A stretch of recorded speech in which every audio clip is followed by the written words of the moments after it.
बिहार के बुनकरों के लिए खुशखबरी, सीधे खाते में आएंगे इतने हजार रुपए। बिहार की राजनीति और विकास की चर्चा में अक्सर बड़े बड़े इंफ्रास्ट्रक्चर प्रोजेक्ट या फिर औद्योगिक निवेश की बातें होती है। लेकिन इस बार नीतीश सरकार ने एक ऐसे वर्ग की ओर ध्यान दिया जो वर्षों से चुपचाप संघर्ष करता रहा। राज्य के बुनकर जिनकी मेहनत से बिहार की पहचान देश दुनिया तक पहुंची, वही बुनकर आज आर्थिक तंगी से जूझ रहे थे। ऐसे समय पर सरकार का 15-15 हजार रुपए सीधी आर्थिक सहायता देने का फैसला उनके लिए किसी संजीवनी से कम नहीं माना जा रहा। नीतीश सरकार ने यह स्पष्ट किया है कि राज्य के निबंधित बुनकरों को 15 हजार रुपए की सहायता कार्यपूंजी के रूप में दी जाएगी। यह राशि सीधे उनके खाते में भेजी जाएगी ताकि वे कच्चा माल खरीद सके, करघे को दोबारा चला सके और अपने काम को फिर से खड़ा कर सके। सरकार ने इस योजना के लिए कुल 3 करोड़ रुपए का प्रावधान किया, जिसमें से 1 करोड़ रुपए का तत्काल आवंटन भी कर दिया गया। उद्योग विभाग ने इसे केवल घोषणा तक सीमित नहीं रखा, बल्कि जमीन पर उतारने की प्रक्रिया भी शुरू कर दी। अगर आंकड़ों पर नजर डालें तो बिहार में करीब 1 लाख बुनकर हैं, लेकिन इनमें से सक्रिय बुनकरों की संख्या 70 से 75 हजार के बीच मानी जाती है। सबसे चिंताजनक बात यह है कि इनमें निबंधित बुनकरों की संख्या सिर्फ करीब 7 हजार है। फिलहाल सरकार की यह सहायता इन्हीं निबंधित बुनकरों को दी जाएगी। लंबे समय से महंगाई, कच्चे माल की बढ़ती कीमतों और बाजार में कड़ी प्रतिस्पर्धा के कारण बुनकरों की हालत लगातार खराब होती जा रही थी।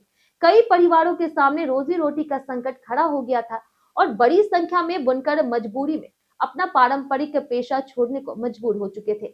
यह संकट सिर्फ व्यक्तिगत स्तर तक सीमित नहीं था।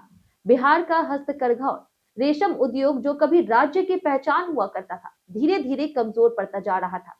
इसे देखते हुए उद्योग विभाग ने पटना, भागलपुर, बांका, गया, औरंगाबाद, रोहतास, कैमूर, नालंदा, नवादा, सिवान, पश्चिमी चंपारण और मधुबनी जैसे जिलों में बुनकरों की स्थिति की गहन जांच करवाई। रिपोर्ट में साफ सामने आया कि बड़ी संख्या में बुनकर बेहद खराब आर्थिक हालत में जीवन यापन पर रहे और तत्काल मदद की जरूरत है। इसी के बाद उद्योग विभाग स्तर पर एक उच्च स्तरीय बैठक आयोजित की गई, जिसमें बुनकरों की समस्याओं पर गंभीर चर्चा हुई। बैठक का निष्कर्ष यही था कि अगर समय रहते आर्थिक सहायता नहीं दी गई तो यह परंपरागत उद्योग ज्यादा कमजोर हो जाएगा। मुख्यमंत्री नीतीश कुमार ने भी इस मुद्दे को गंभीरता से लेते हुए उद्योग विभाग को स्पष्ट निर्देश दिए कि बुनकरों के लिए ठोस कार्य योजना बनाई जाए और आर्थिक मदद को प्राथमिकता दी जाए। अब योजना को लागू करने की जिम्मेदारी जिला स्तर पर दी गई है। उद्योग विभाग के निर्देश पर सभी जिला उद्योग केंद्र संबंधित महाप्रबंधक पात्र बुनकरों की सूची तैयार करेंगे। इस सूची में बुनकरों का नाम, पंजीकरण विवरण और बैंक खाते की जानकारी शामिल होगी। इसके बाद यह पूरी जानकारी हस्तकरघा और रेशम निदेशालय को भेजी जाएगी, जहां से तय प्रक्रिया के तहत सीधे खाते में पैसा भेजा जाएगा।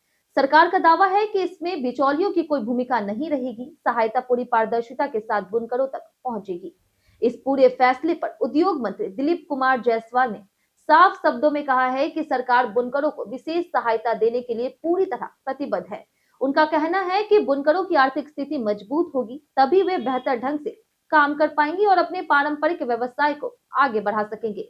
कुल मिलाकर के नीतीश सरकार की यह पहल सिर्फ 15 हजार रुपए की सहायता पर नहीं, बल्कि यह बिहार के पारंपरिक हस्तकरघा उद्योग को नई जिंदगी देने की कोशिश है। अगर ये योजना सही तरीके से लागू होती है तो आने वाले समय में बुनकरों की जिंदगी में बदलाव दिख सकता है और बिहार की पहचान फिर से करघों की आवाज से गूंज सकती है।